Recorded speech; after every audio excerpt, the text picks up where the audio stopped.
Hello students, welcome back to my channel students versus study.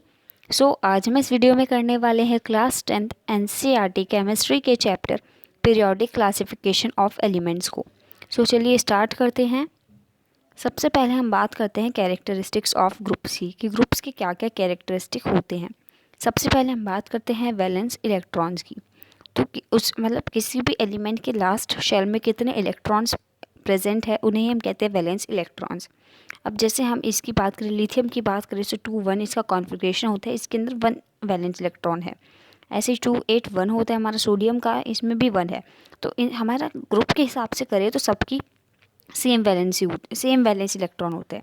And जब same valence electron होते हैं तो valency भी तो सेम रहेगी ना, क्योंकि एक ही ग्रुप में उतने ही प्रेजेंट है। अब जैसे हमारा फर्स्ट ग्रुप है तो फर्स्ट में एक एक वैलेंस इलेक्ट्रॉन है, एक एक ही वैलेंसी रहेगी। वैलेंसी एक क्यों रहेगी? क्योंकि वो एक को लूज़ करना ज़्यादा आसान समझेंगे in comparison of gaining 7 electrons. Next अब हम बात करते हैं size of atoms, that is atomic size, यानी कि किसी भी एटम का साइज़ क्या होगा। साइज़ कब बढ़ेगा? जब उसकी रेडियस जो होगी वो इंक्रीज़ करेगी। अगर हम अपने ग्रुप 1 की बात करें तो जैसे जैसे हम ग्रुप 1 की क्या, अगर हम ग्रुप्स में बात करें तो जैसे जैसे हम एक ग्रुप में ऊपर से नीचे की तरफ जाते हैं तो एटॉमिक साइज़ इंक्रीज़ होता है। क्यों इंक्रीज़ होता है? क्योंकि इन कंपैरिजन ऑफ हमारी मेटल वाला ग्रुप, तो उसमें जितने ज़्यादा शेल होंगे उतना ज़्यादा एटॉमिक साइज़ होगा। कितना मतलब जितने ज़्यादा शेल होंगे उतने ज़्यादा एटॉमिक साइज़ होगा। अब जैसे 3 है तो इसका सबसे ज़्यादा एटॉमिक साइज़ होगा।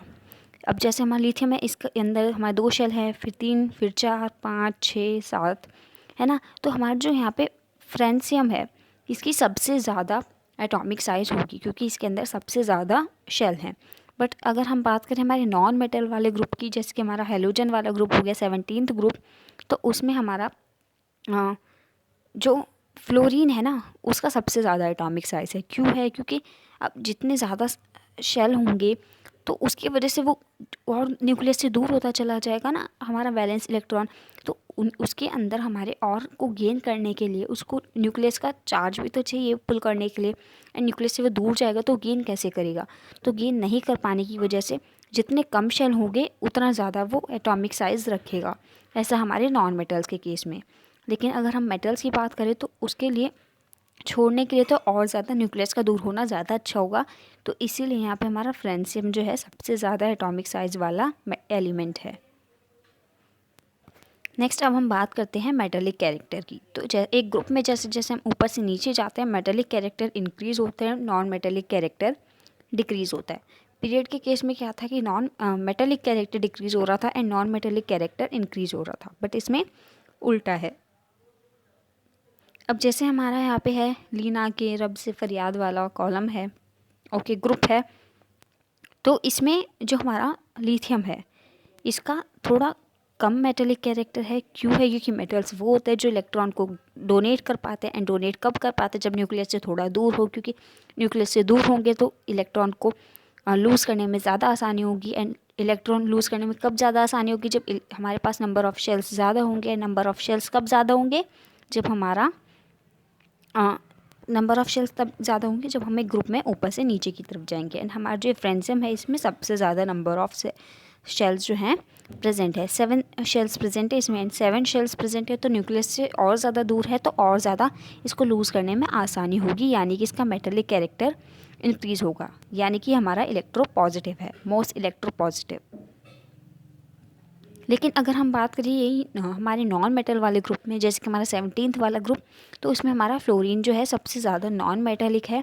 नॉन मेटेलिक क्योंकि वो हमारे साथ नॉन मेटल्स है। एंड सबसे ज़्यादा नॉन मेटेलिक कैसे है वो? क्योंकि वो सबसे ज़्यादा पास है हमारे न्यूक्लियस के पास होगा तो उसको इलेक्ट्रॉन को पुल करके रखेगा। एंड पुल करके रखेगा, नॉन मेटल्स का तो काम ही यही है ना कि वो इलेक्ट्रॉन्स को गेन करे, तो गेन करने में आसानी होगी। तो सबसे ज़्यादा पास तो हमारा फ्लोरीन है ना 17th ग्रुप में, तो सबसे ज़्यादा हमारा वही नॉन मेटेलिक हमारा एलिमेंट है, यानी कि वो मोस्ट इलेक्ट्रोनेगेटिव एलिमेंट है। अब हम बात करते हैं केमिकल रिएक्टिविटी की। तो एक ग्रुप में जब हम ऊपर से नीचे की तरफ जाते हैं तो हमारे एलिमेंट की रिएक्टिविटी जो है ना वो भी बढ़ने लग जाती है। जैसे हमारे ये है, इन सब में हमारा सबसे ज़्यादा रिएक्टिव होगा फ्रेंसियम। ये थोड़ा कम, फिर ये ज़्यादा, फिर ये ज़्यादा, फिर ये ज़्यादा, फिर ये ज़्यादा, फिर ये सबसे ज़्यादा।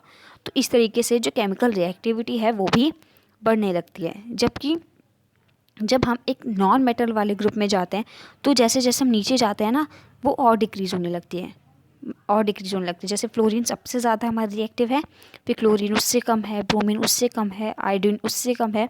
तो ये हमारा ऐसे उल्टा हो जाता है दोनों के केस में। अब हम बात करते हैं नेचर ऑफ ऑक्साइड। तो इसमें हमारे पीरियड जैसा ही है कि जो हमारे मेटल्स हैं वो बेसिक ऑक्साइड बनेंगे, नॉन मेटल्स हमारे एसिडिक ऑक्साइड बनाएंगे। अब हम बात करते हैं कि मॉडर्न पीरियोडिक टेबल की क्या मेरिट्स है। तो सबसे पहला तो ये होगा कि हमारे एटॉमिक मास को बेस बना के जो है पीरियोडिक टेबल शो नहीं करता है, बल्कि ये एटॉमिक नंबर्स का यूज़ करता है। उसके साथ साथ ये उन एलिमेंट्स को एक साथ रखता है ग्रुप में जिनकी सिमिलर प्रॉपर्टीज़ हो, या फिर मतलब उनको जो है सिमिलर प्रॉपर्टीज़ वालों को एक ग्रुप में रखता है। एंड ग्रुप और पीरियड के उसमें उसने डिवाइड भी किया है हमारे पीरियोडिक टेबल को। उसके साथ साथ पीरियोडिसिटी, किसी भी एलिमेंट्स की पीरियोडिसिटी को जो है वो एक्सप्लेन करता है।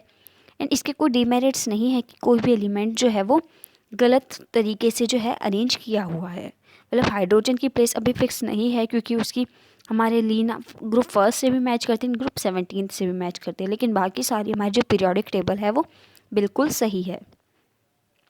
सो आई होप कि आपको ये सारे कॉन्सेप्ट्स क्लियर हो गए होंगे। Thanks for watching.